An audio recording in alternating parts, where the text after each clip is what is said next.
ದೇವರು ಪ್ರೀತಿಸುವ ಪ್ರೀತಿಯ ಬಿಗ್ ಜೆ ಟಿ ವಿ ಪ್ರಿಯ ವೀಕ್ಷಕರಿಗೆ ನಮ್ಮ ಕರ್ತನಾದ ಯೇಸು ಕ್ರಿಸ್ತನ ಹೆಸರಿನಲ್ಲಿ ನಿಮ್ಮನ್ನು ವಂದಿಸಿ ಸ್ವಾಗತ ಬಯಸ್ತಿದ್ದೇವೆ. ಬನ್ನಿರಿ, ದೇವರ ವಾಕ್ಯವನ್ನು ನಾವು ಇಂದು ಅಧ್ಯಯನ ಮಾಡಿಕೊಳ್ಳೋಣ. ದೇವರ ವಾಕ್ಯವನ್ನು ಅಧ್ಯಯನ ಮಾಡಿಕೊಳ್ಳುವಂಥದ್ದು, ಹೌದು, ದೇವರ ವಾಕ್ಯವನ್ನು ಅಧ್ಯಯನ ಮಾಡಿಕೊಳ್ಳುವಂಥದ್ದು ಬಹಳ ಭಾಗ್ಯಕರವಾದಂಥ ಅನುಭವ ಅಂತ ನಾನು ನೆನೆಸ್ತೇನೆ. ಯಾಕಂತ ಹೇಳಿದರೆ, ನನಗೆ ಈ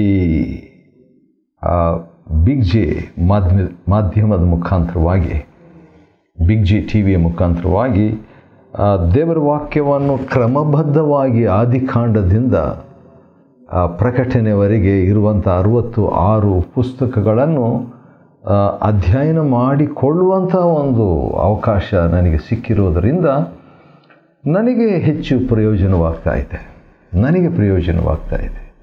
ಯಾಕಂತ ಹೇಳಿದರೆ, ಈ ಬಗ್ಗೆ ನನಗೆ ದೇವರ ವಾಕ್ಯವನ್ನು ಕಲಿಯುವಂಥದ್ದು, ದೇವರ ಯೋಜನೆಯನ್ನು ತಿಳಿಯುವಂಥದ್ದು, ದೇವರ ಚಿತ್ತವನ್ನು ತಿಳಿಯುವಂಥದ್ದು, ದೇವರಿಂದ ನಾನು ಗದರಿಕೆಯನ್ನು ಹೊಂದಿಕೊಳ್ಳುವಂಥದ್ದು, ದೇವರು ನನ್ನನ್ನು ತಿದ್ದುವಂಥದ್ದು, ನನ್ನಲ್ಲಿರುವಂಥ ತಪ್ಪು ದೋಷ ಪಾಪಗಳನ್ನು ದೇವರು ತೋರಿಸುವಂಥದ್ದು, ನನ್ನಲ್ಲಿರುವಂಥ ಹಠಮಾರಿತನವನ್ನು ದೇವರು ತನ್ನ ವಾಕ್ಯದಲ್ಲಿ ಕನ್ನಡಿಯನ್ನು ನೋಡುವಾಗ ಹಾಗೆ ಇದ್ದ ಹಾಗೆ ಕಾಣ್ತದಲ್ಲ, ಆ ರೀತಿಯಾಗಿ ದೇವರು ನನ್ನ ನಿಜ ಸ್ವರೂಪವನ್ನು, ಆತ್ಮಿಕ ಪರಿಸ್ಥಿತಿಯನ್ನು ತೋರಿಸುವಂಥದ್ದು ಈ ಮೂಲಕವಾಗಿ ನನಗೆ ಪ್ರಯೋಜನವಾಗ್ತಾ ಇದೆ. ಅದಕ್ಕಾಗಿ ದೇವರಿಗೆ ಸ್ತೋತ್ರವಾಗಲಿ. ಆದುದರಿಂದ ದೇವರ ವಾಕ್ಯವನ್ನು ಭೂಮಿಯಲ್ಲಿ ನಾವು ಅಧ್ಯಯನ ಮಾಡಿಕೊಳ್ಳುವಂಥದ್ದು ಅತ್ಯಂತ ಭಾಗ್ಯಕರವಾದಂಥ ಒಂದು ಸದಾವಕಾಶ ಅಂತ ನಾನು ನೆನೆಸ್ತೇನೆ. ಹೌದು, ಪರಲೋಕ ಹೋದ ಮೇಲೆ ದೇವರ ವಾಕ್ಯ ಅಧ್ಯಯನ ಮಾಡಿಕೊಳ್ತೀವಿ. ಆದರೆ ಭೂಲೋಕದಲ್ಲಿರುವಾಗಲೇ ದೇವರ ವಾಕ್ಯವನ್ನು ಧ್ಯಾನ ಮಾಡುವಂಥದ್ದು ಕೃತಾರ್ಥತೆಗೆ ನಡೆಸ್ತದೆ, ಅದು ಯಶಸ್ವಿಗೆ ನಡೆಸ್ತದೆ, ಅದು ಆಶೀರ್ವಾದಕ್ಕೆ ನಡೆಸ್ತದೆ, ಅದು ಸಫಲತೆಗೆ ನಡೆಸ್ತದೆ, ಅದು ಫಲದಾಯಕ ಜೀವನಕ್ಕೆ ನಡೆಸ್ತದೆ. ಎಲ್ಲಕ್ಕಿಂತಲೂ ಹೆಚ್ಚಾಗಿ ದೇವರಿಗೆ ಮಹಿಮೆಯನ್ನು ತರುವಂಥದ್ದು ದೇವರ ವಾಕ್ಯವನ್ನು ನಾವು ಓದುವುದರಿಂದ, ಅಧ್ಯಯನ ಮಾಡುವುದರಿಂದ. ಇಂದಿನ ನಮ್ಮ ಅಧ್ಯಯನ ಮೊದಲನೇ ತಿಮೋತಿ, ಮೊದಲನೇ ಅಧ್ಯಾಯ, first episode of Timothy and chapter 1. ಮೊದಲನೇ ತಿಮೋತಿಯ ಮೊದಲನೇ ಅಧ್ಯಾಯದಲ್ಲಿ ಆತ್ಮಿಕ ಅಧಿಕಾರದ 12 ರಹಸ್ಯಗಳು, 12 ಸೀಕ್ರೆಟ್ಸ್ ಆಫ್ ಸ್ಪಿರಿಚುವಲ್ ಅಥಾರಿಟಿ. ಅಧಿಕಾರದಲ್ಲಿ ಆತ್ಮಿಕ ಅಧಿಕಾರ ಬಹಳ ದೊಡ್ಡ ಅಧಿಕಾರ ರೀ. ಭೌತಿಕ ಅಧಿಕಾರ ಇರ್ಬೋದು, ರಾಜಕೀಯ ಅಧಿಕಾರ ಒಂದು 5 ವರ್ಷ ಇರ್ಬೋದು, ವಿಸ್ತರಣೆ ನೀಡಿದರೆ ಇನ್ನೊಂದು 5 ವರ್ಷ, ಮತ್ತು ಅದೇ ರೀತಿಯಾಗಿ ಧಾರ್ಮಿಕ ಅಧಿಕಾರ ಅಂತ ಕೂಡ ಇದೆ, ಮತ್ತು ಅಧಿಕೃತ ಅಧಿಕಾರ ಅಂತ ಹೇಳ್ಬಿಟ್ಟು ಆಫೀಸ್ ಅಧಿಕಾರ ಅಂತ ಇದೆ. ಆದರೆ ಇವೆಲ್ಲವುಗಳಲ್ಲಿ ಆತ್ಮಿಕ ಅಧಿಕಾರ ಪರಮಶ್ರೇಷ್ಠವಾದದ್ದು. ಆದ ಕಾರಣ ಈ ಆತ್ಮಿಕ ಅಧಿಕಾರದ 12 ರಹಸ್ಯಗಳು ಒಂದೊಂದಾಗಿ ನೋಡ್ಕೊಳ್ಳೋಣ, ಮತ್ತು ಅದರಿಂದ ದೇವರು ನಮಗೆ ಆಶೀರ್ವಾದವನ್ನು ನೀಡಲಿ, ಉತ್ತೇಜನವನ್ನು ನೀಡಲಿ, ಪ್ರಕಟಣೆಯನ್ನು ನೀಡಲಿ, ಅಭಿಷೇಕವನ್ನು ಗ್ರಂಥಕರ್ತರು ತಾವೇ ನಮಗೆ ನೀಡಲಿ. ಯಾಕೆಂತ ಹೇಳಿದರೆ, ಮೊದಲನೇ ಅಧ್ಯಾಯ ಮತ್ತು 2ನೇ ವಚನ, ಮೊದಲನೇ ತಿಮೋತಿಯಲ್ಲಿ, ನನ್ನ ನಿಜ ಪುತ್ರನಾಗಿರುವ ತಿಮೋತಿಯನಿಗೆ, ನನ್ನ ಪುತ್ರನಾಗಿರುವ ನನ್ನ ಆತ್ಮಿಕ ಪುತ್ರನಾಗಿರುವ ತಿಮೋತಿಯನಿಗೆ. ಹಾಗಾದರೆ ಆತ್ಮಿಕ ತಂದೆ ಆತ್ಮಿಕ ಮಗುವಿಗೆ ಆತ್ಮಿಕ ಅಧಿಕಾರದಿಂದ ಬರೆಯುವಂಥ ಆತ್ಮಿಕ ಪತ್ರ ಮೊದಲನೇ ತಿಮೋತಿ, ಮೊದಲನೇ ಅಧ್ಯಾಯ. ಅದರಲ್ಲಿ ಆಶೀರ್ವಾದದೊಂದಿಗೆ ಬರುವಂಥದ್ದು ಈ ಆತ್ಮಿಕ ಅಧಿಕಾರ. ಆತ್ಮಿಕ ಆಶೀರ್ವಾದದಿಂದ ಬರುವಂಥದ್ದಾಗಿದೆ. ಯಾಕಂತ ಹೇಳಿದ್ರೆ, ಪೌಲನು ಅಥವಾ ಆತ್ಮಿಕ ತಂದೆ ತನ್ನ ಆತ್ಮಿಕ ಮಗನಿಗೆ, ನಿನಗೆ ಕೃಪೆಯು, ಕರುಣೆಯು, ಶಾಂತಿಯು ದೊರೆಯಲಿ ಎಂಬುದಾಗಿ ಆತ್ಮಿಕ ಆಶೀರ್ವಾದ ನೀಡುವಂಥದ್ದು ಇಲ್ಲಿ ನಾವು ನೋಡ್ತೇವೆ. ಅದು ಹೇಗೆ ಅಂತ ಹೇಳಿದರೆ, ನಮ್ಮ ತಂದೆಯಾದ ದೇವರಿಂದಲೂ ನಮ್ಮ ಕರ್ತನಾದ ಯೇಸು ಕ್ರಿಸ್ತನಿಂದಲೂ ತಿಮೋತಿಯನೇ, ಆತ್ಮಿಕ ಮಗನೇ, ನಿನಗೆ ದೇವರ ಕೃಪೆ, ದೇವರ ಕರುಣೆ, ದೇವರ ಶಾಂತಿ ದೊರೆಯಲಿ. ಹೌದು, ನಿನಗೆ ಹಣ ಸಿಕ್ಕಲಿ, ಆರೋಗ್ಯ ಸಿಕ್ಕಲಿ, ನಿನಗೆ ಬಡ್ತಿ ಸಿಕ್ಕಲಿ ಎಂಬುದಾಗಿ ಕೂಡ ಹೇಳ್ಬೋದು, ತಪ್ಪೇನಿಲ್ಲ. ಅದು ಅಗತ್ಯ ಜೀವನದಲ್ಲಿ, ಅನ್ನ ವಸ್ತ್ರ ಇವಲ್ಲ. ಆದರೆ ಪ್ರಾರಂಭದಲ್ಲಿ ಆತ್ಮಿಕ ಆಶೀರ್ವಾದವನ್ನು, ಆತ್ಮಿಕ ಅಧಿಕಾರವನ್ನು ಹೊಂದಿದ ವ್ಯಕ್ತಿ ಆತ್ಮಿಕ ಆಶೀರ್ವಾದವನ್ನು ಪ್ರಾರಂಭಿಸುವ ಆತನಾಗಿದ್ದಾನೆ. ಇದು ಸಿಕ್ಕಿದ ಮೇಲೆ ಮೊದಲು ದೇವರ ರಾಜ್ಯಕ್ಕಾಗಿ, ನೀತಿಗಾಗಿ ನಾವು ತವಕ ಪಡುವಾಗ ಉಳಿದ ಭೌತಿಕ ಆಶೀರ್ವಾದಗಳು ಕೂಡ ನಮಗೆ ಲಭ್ಯವಾಗ್ತದೆ. ಅದಕ್ಕಾಗಿ ದೇವರಿಗೆ ಸ್ತೋತ್ರವಾಗಲಿ. ಎರಡನೇದಾಗಿ, ಎಂಟ್ರಸ್ಟ್ ರೆಸ್ಪಾನ್ಸಿಬಿಲಿಟಿ, ಜವಾಬ್ದಾರಿಕೆಯನ್ನು ಒಪ್ಪಿಸಿಕೊಡುವುದು. ಆತ್ಮಿಕ ಅಧಿಕಾರದ ಜೀವನವನ್ನು ಹೊಂದಬೇಕಾದರೆ, in order to live a life of spiritual authority, we must entrust spiritual responsibility. ಆತ್ಮಿಕ ಅಧಿಕಾರವನ್ನು ಬಯಸುವಂಥವರು ಆತ್ಮಿಕ ಜವಾಬ್ದಾರಿಕೆಯನ್ನು ಹೊಂದಿದವರಾಗಿರಬೇಕು. ಆತ್ಮಿಕ ಜವಾಬ್ದಾರಿಕೆಯನ್ನು ಕೊಡುವವರಾಗಿ ಕೂಡ ಇರಬೇಕು. ಆತ್ಮಿಕ ತಂದೆ ಆತ್ಮಿಕ ಜವಾಬ್ದಾರಿಕೆಯನ್ನು ಕೊಡುವಾಗ, ಆತ್ಮಿಕ ಮಗು ಆತ್ಮಿಕ ಜವಾಬ್ದಾರಿಕೆಯನ್ನು ಸ್ವೀಕಾರ ಮಾಡುವಂಥದ್ದು. ನಾನು ನಿನಗೆ ಖಂಡಿತವಾಗಿ ಹೇಳಿದಂತೆ ಈಗಲೂ ಹೇಳ್ತೇನೆ. ಹೌದು, ನೀನು ಎಫೆಸದಲ್ಲಿ ಇದ್ದುಕೊಂಡು ಈ ಕೆಲಸ ಮಾಡು ಎಂಬುದಾಗಿ ಆತ್ಮಿಕ ಜವಾಬ್ದಾರಿಕೆಯನ್ನು ಆತ್ಮಿಕ ತಂದೆ ಆತ್ಮಿಕ ಮಗುವಿಗೆ ಕೊಡುವುದರ ಬಗ್ಗೆ ನಾವು ನೋಡಿಕೊಳ್ತೇವೆ. 1 ತಿಮೋಥೆ 1ನೇ ಅಧ್ಯಾಯದ 3-4 ವಚನಗಳು. 3ನೇದಾಗಿ, ಅಂದ ಹಾಗೆ ನಾವು ಏನು ನೋಡ್ಕೊಳ್ತಾ ಇದ್ದೀವಿ ಅಂತ ಹೇಳಿದರೆ, ಆತ್ಮಿಕ ಅಧಿಕಾರದ 12 ರಹಸ್ಯಗಳು. ಆತ್ಮಿಕ ಅಧಿಕಾರ ನಾನು ಹೊಂದಬೇಕಾದ್ರೆ, ಆತ್ಮಿಕ ಅಧಿಕಾರ ನಾನು ಜೀವಿಸಬೇಕಾದ್ರೆ ಆತ್ಮಿಕ ಅಧಿಕಾರದಲ್ಲಿ, ಹಾಗಾದರೆ 12 ರಹಸ್ಯಗಳು. ಅದರಲ್ಲಿ 3ನೇ ರಹಸ್ಯ ಏನಂತ ಹೇಳಿದ್ರೆ, ಫೋಕಸ್ ದ ಗೋಲ್, ಗುರಿಯನ್ನು ಕೇಂದ್ರಿಸುವಂಥದ್ದು. ಫುಟ್ಬಾಲ್ ಮ್ಯಾಚ್ ಆಟವನ್ನು ನಾವು ನೋಡಿದ್ದೇವೆ. ಅದರಲ್ಲಿ 2 ಕಡೆ ಗೋಲ್ ಕಂಬಗಳು ಇರ್ತದೆ. ಕೆಲವು ಸಾರಿ ಗೋಲ್ ಕಂಬದ ಎಡೆಗೆ ಬಾಲ್ ತಗೊಂಡು ಹೋಗಲ್ಲ, ಅದನ್ನು ಸೈಡ್ನಲ್ಲಿ ಕಳಿಸ್ತಾರೆ. ಯಾಕಂದರೆ ತಮ್ಮ ಪಾರ್ಟಿಯವರು, ತಮ್ಮ ತಂಡದವರು ಒಬ್ಬರಲ್ಲಿ ಇದ್ದಾರೆ ಅಂತ. ಕೆಲವು ಸಾರಿ ಹಿಂದೆ ಕೂಡ ಕಳಿಸ್ಬಿಡ್ತಾರೆ. ಯಾಕಂತ ಹೇಳಿದ್ರೆ ತಮ್ಮ ತಂಡದವರು ಸ್ವಲ್ಪ ಹಿಂದೆ ಅಲ್ಲಿದ್ದಾರೆ ಅಂತ ಹೇಳ್ಬಿಟ್ಟು. ಕಾಲಲ್ಲಿ, ತಲೆಯಲ್ಲಿ ಹೇಗೋ ಪ್ರಗತಿ ಹೊಂದಬೇಕು, ಹೇಗೋ ಗೋಲ್ ಸಾಧಿಸಬೇಕು ಅಂತ ಹೇಳಿಬಿಟ್ಟು ಪ್ರಯತ್ನ ಮಾಡ್ತಾರೆ. ಹಾಗೆಯೇ ಆತ್ಮಿಕ ಅಧಿಕಾರ ಬಯಸಿದರೆ, ಆತ್ಮಿಕ ಅಧಿಕಾರದಲ್ಲಿ ಬಯಸಿದರೆ ನಾನು ಏನು ಮಾಡಬೇಕು ಅಂತ ಹೇಳಿದರೆ, I must focus the goal. ನಾನು ಉಪದೇಶ ಮಾಡ್ತೀನಿ, ಆದರೆ ಉಪದೇಶ ಗುರಿ ಏನು ನನಗೆ ಗೊತ್ತಿರಬೇಕು. ಆದರೆ ದೇವರ ನಾಮಕ್ಕೆ ಸ್ತೋತ್ರವಾಗಲಿ. 1 ತಿಮೋಥೆ 1ನೇ ಅಧ್ಯಾಯ 5ನೇ ವಚನದಲ್ಲಿ ಉಪದೇಶದ ಗುರಿ ಏನಿದೆ ಎಂಬುದಾಗಿ ಹೇಳಲಾಗಿದೆ. ಶುದ್ಧ ಹೃದಯ, ಒಳ್ಳೆ ಮನಸ್ಸಾಕ್ಷಿ, ನಿಷ್ಕಪಟವಾದ ನಂಬಿಕೆ, ಇವುಗಳಿಂದ ಉಂಟಾಗುವ ಪ್ರೀತಿಯೇ ಬೋಧನೆಯ ಉಪದೇಶದ ಗುರಿಯಾಗಿದೆ. ಹಾಗಾದರೆ ಗುರಿ ಏನಾಗಿರಬೇಕು? ಶುದ್ಧ ಹೃದಯ ಪ್ರೀತಿಗೆ ನಡೆಸಬೇಕು. ಒಳ್ಳೆ ಮನಸ್ಸಾಕ್ಷಿ ಪ್ರೀತಿಗೆ ನಡೆಸಬೇಕು. ನಿಷ್ಕಪಟವಾದ ನಂಬಿಕೆ ಪ್ರೀತಿಗೆ ನಡೆಸಬೇಕು. ಹಾಗಾದರೆ ಹೃದಯ, ಮನಸ್ಸಾಕ್ಷಿ, ನಂಬಿಕೆ ಇವೆಲ್ಲ ಪ್ರೀತಿಗೆ ನಡೆಸುವಾಗ ನನ್ನ ಗೋಲ್ ಸಾಧಿಸಿದೆ ಅಂತ ಅರ್ಥ. ಉಪದೇಶದಲ್ಲಿ ನಾನು, ನನ್ನ ಪ್ರೇಕ್ಷಕರು, ನನ್ನ ವೀಕ್ಷಕರು, ನಾನು ಉದ್ದೇಶಿಸಿ ಮಾತನಾಡುವಂಥ ನನ್ನ ಪ್ರಿಯರು, ಅವರನ್ನು ನಾನು ಪ್ರೀತಿಯಲ್ಲಿ ನಡೆಸೋದಾದರೆ ನಾನು ಗೋಲ್ನಲ್ಲಿ ಸಾಧಿಸಿದ ಹಾಗೆ, ಯಶಸ್ವಿ ಹೊಂದಿದ ಹಾಗೆ. ಇದು ಮೂರನೇ ರಹಸ್ಯ. ಮೊದಲನೇ ತಿಮೋತಿ ಮೊದಲನೇ ಅಧ್ಯಾಯದಲ್ಲಿ ಆತ್ಮಿಕ ಅಧಿಕಾರದ 12 ರಹಸ್ಯಗಳನ್ನು ನಾವು ನೋಡ್ಕೊಳ್ತಾ ಇದ್ದೇವೆ. ಅದರಲ್ಲಿ ಈಗ 4ನೇ ರಹಸ್ಯ ಏನಂತ ಹೇಳಿದ್ರೆ, ಧರ್ಮಶಾಸ್ತ್ರದ ಬಗ್ಗೆ ತಿಳಿದಿರುವುದು ಅಥವಾ ಧರ್ಮಶಾಸ್ತ್ರದ ಪಾತ್ರವನ್ನು ತಿಳಿದಿರುವುದು. Knowing the part of law in our lives. ಯಾಕಂದರೆ ದೇವರ ವಾಕ್ಯದಲ್ಲಿ ಧರ್ಮಶಾಸ್ತ್ರ ಇದೆ. ವಿಶೇಷವಾಗಿ ಹಳೆ ಒಡಂಬಡಿಕೆಯಲ್ಲಿ ಸಾಕಷ್ಟು ಇದೆ ಧರ್ಮಶಾಸ್ತ್ರ. ಹಾಗಾದರೆ ಆ ಧರ್ಮಶಾಸ್ತ್ರ ನಮ್ಮ ಜೀವನದಲ್ಲಿ ಯಾವ ಪಾತ್ರವನ್ನು ವಹಿಸಬೇಕು?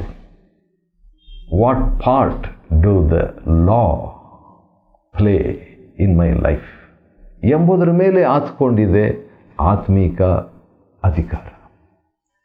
ಇಲ್ಲಿ ಒಂದು ಮಾತು, ಆತ್ಮಿಕ ತಂದೆ ತನ್ನ ಆತ್ಮಿಕ ಮಗುವಿಗೆ ಹೇಳುವಂಥ ಒಂದು ಮಾತು ಏನಂತ ಹೇಳಿದರೆ, ಒಬ್ಬನ ಧರ್ಮಶಾಸ್ತ್ರವನ್ನು ಅದನ್ನು ನ್ಯಾಯಬದ್ಧವಾಗಿ ಉಪಯೋಗಿಸಿದರೆ ಒಳ್ಳೆಯದು. ಆ ರೀತಿಯಾಗಿ ಹೇಳಿಬಿಟ್ಟು 1 ತಿಮೋತಿ 1ನೇ ಅಧ್ಯಾಯದ 9ನೇ ವಚನದಲ್ಲಿ, ಧರ್ಮಶಾಸ್ತ್ರವು ನೀತಿವಂತರಿಗೋಸ್ಕರ ಅಲ್ಲ. ಹಾಗಾದರೆ ಯಾರಿಗೋಸ್ಕರ ಧರ್ಮಶಾಸ್ತ್ರ ಅನೀತಿವಂತರಿಗೋಸ್ಕರ. ಹಾಗಾದರೆ ಅದರ ಒಂದು ಲಿಸ್ಟ್ ದೊಡ್ಡದಾಗಿ ಕೊಟ್ಟಿರುವಂಥದ್ದನ್ನು ನಾವು ನೋಡ್ತೇವೆ. ಹೌದು, ಧರ್ಮಶಾಸ್ತ್ರವು ನೀತಿವಂತರಿಗೋಸ್ಕರ ಅಲ್ಲ ಎಂಬಂಥ ಮಾತು. ಇದು ಆಶ್ಚರ್ಯ ಆಗಿರ್ಬೋದು ನಮಗೆ.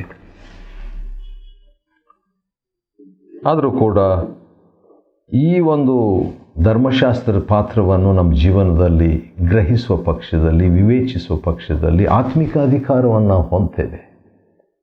ಆತ್ಮಿಕ ಅಧಿಕಾರದಲ್ಲಿ ನಾವು ಬಾಳ್ತೇವೆ. ಆತ್ಮಿಕ ಅಧಿಕಾರದಲ್ಲಿ ನಾವು ಸಾಗ್ತೇವೆ. 5ನೇದಾಗಿ ನಾವೇನು ನೋಡ್ಕೊಳ್ತಾ ಇದ್ದೇವೆ, ನಾವೇನು ಅಧ್ಯಯನ ಮಾಡಿಕೊಳ್ತಿದ್ದೇವೆ ಅಂತ ಹೇಳಿದ್ರೆ, 1ನೇ ತಿಮೋತಿ 1ನೇ ಅಧ್ಯಾಯದಲ್ಲಿ ಆತ್ಮಿಕ ಅಧಿಕಾರದ 12 ರಹಸ್ಯಗಳು, 12 ಸೀಕ್ರೆಟ್ಸ್ ಆಫ್ ಸ್ಪಿರಿಚುವಲ್ ಅಥಾರಿಟಿ.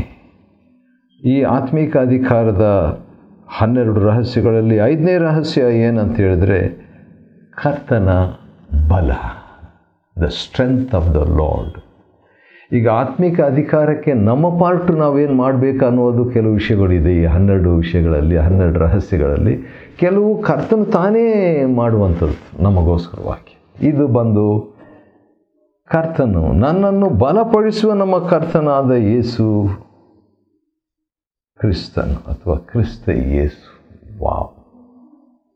ಹೌದು, ಕರ್ತನಾದ ಯೇಸು ನನ್ನನ್ನು ಬಲಪಡಿಸುವುದಕ್ಕೆ ಆತನು ಶಕ್ತನಾಗಿದ್ದಾರೆ. ಅವರು ಸಿದ್ಧವಾಗಿದ್ದಾರೆ. ಅವರು ಸತತವಾಗಿ ನಮ್ಮೊಂದಿಗಿದ್ದಾರೆ. ಹಾಗಾದರೆ ಕರ್ತನ ಒಂದು ಬಲವನ್ನು ನಾವು ಹೊಂದಿಕೊಳ್ಳಬೇಕು. ಯಾಕಂದರೆ ಪೌಲನ ಜೀವನದಲ್ಲಿ, ಆತ್ಮಿಕ ತಂದೆಯಾದ ಪೌಲನ ಜೀವನದಲ್ಲಿ ಅವನು ನಂಬಿಗಸ್ತನೆಂದು ಹೇಳಿಬಿಟ್ಟು ಆತನ ಸೇವೆಯಲ್ಲಿ ನೇಮಿಸಿ ಸಾಗುವಂತೆ ಸಹಾಯ ಮಾಡಿದರು. ಆದರೆ ಹೇಗೆ ಸಿಕ್ತು? ಇವೆಲ್ಲ ಕರ್ತನ ಬಲ. ಪೌಲನಿಗೆ ಬಲವನ್ನು ಕೊಟ್ಟಂಥ ಕರ್ತನು ನಮಗೂ ಕೂಡ ಬಲವನ್ನು ಕೊಡುವಾಗ ನಾವು ಆತ್ಮಿಕ ಅಧಿಕಾರವನ್ನು ಹೊಂದಿದವರಾಗ್ತೇವೆ. ಆಮೇನ್.